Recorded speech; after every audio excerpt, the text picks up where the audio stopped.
Just before the budget, the Indian economy was in ICU. After the budget, I must say, on behalf of Trinamool Congress, from ICU, the budget has now sent the Indian economy's gloom and doom into absolutely clearly the ventilator. It's having difficulty in breathing. This is a budget that is anti-people.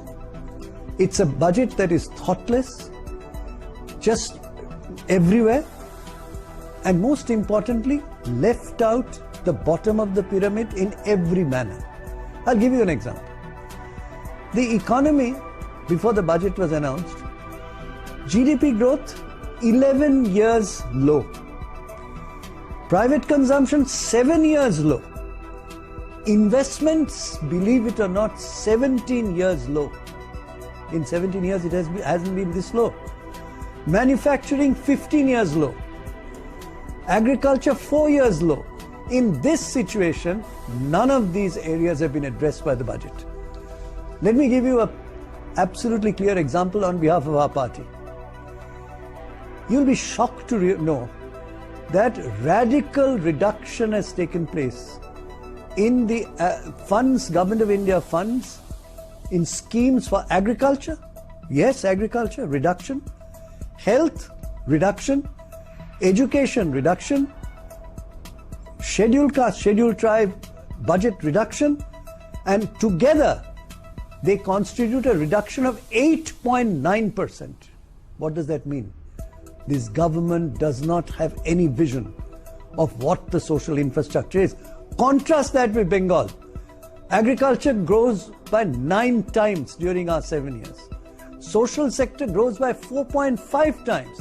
That is Mamata Bandyopadhyay's vision of taking the bottom of the pyramid, taking them forward and moving them into the center stream of the economy. Let me go to the second point. Manrega, 100 days work.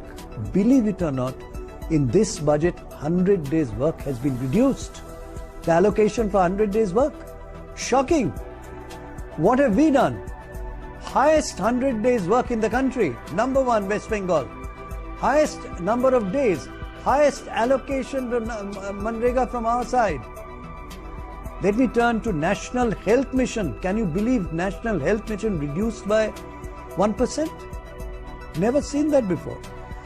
In this budget, you did not hear the word, the unemployeds, to give them employment.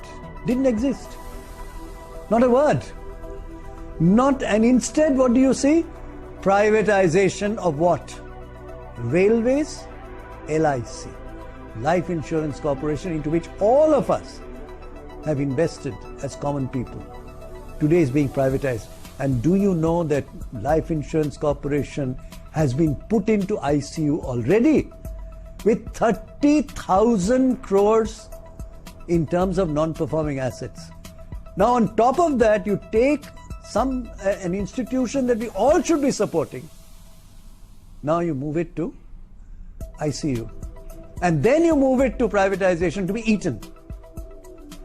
Let me turn to this question of tax reduction for the middle class. Now what is shocking is this tax reduction is nothing but a bluff. Give it from one hand and taken away more from the other. Why do I say that? Standard deduction, 50,000. You will not get it anymore if you opt for this. Small savings, whether it is PPF or NSC, you will not get it anymore. Life insurance, medical insurance deduction, you won't get it. Contribution to new pension schemes of 50,000, you will not get it. Interest on housing loan, this is very serious. For affordable housing, when you borrowed and got a little small place to live, at least the interest was tax deductible. Not anymore. And this is going to have very serious effect on the housing industry, which in turn will have an effect on agricultural income spending, because the common workers of the housing industry come from rural areas. They will not come anymore. So what is the entirety of this budget? On one hand, reduction in social infrastructure, in many cases, agriculture, health, education, reduction, never heard of before. On the other hand, as a sop, you're giving a tax reduction quietly, and I'm ashamed to say so. Take away much more than you give. And finally, all talk of PPP, of privatization, where many of these cases have not worked before. So my submission on behalf of the party, Trinamool, is this is a budget that is thoughtless, visionless, no long-term thinking, and in a way has failed the Indian economy of pulling it out of the gloom and doom.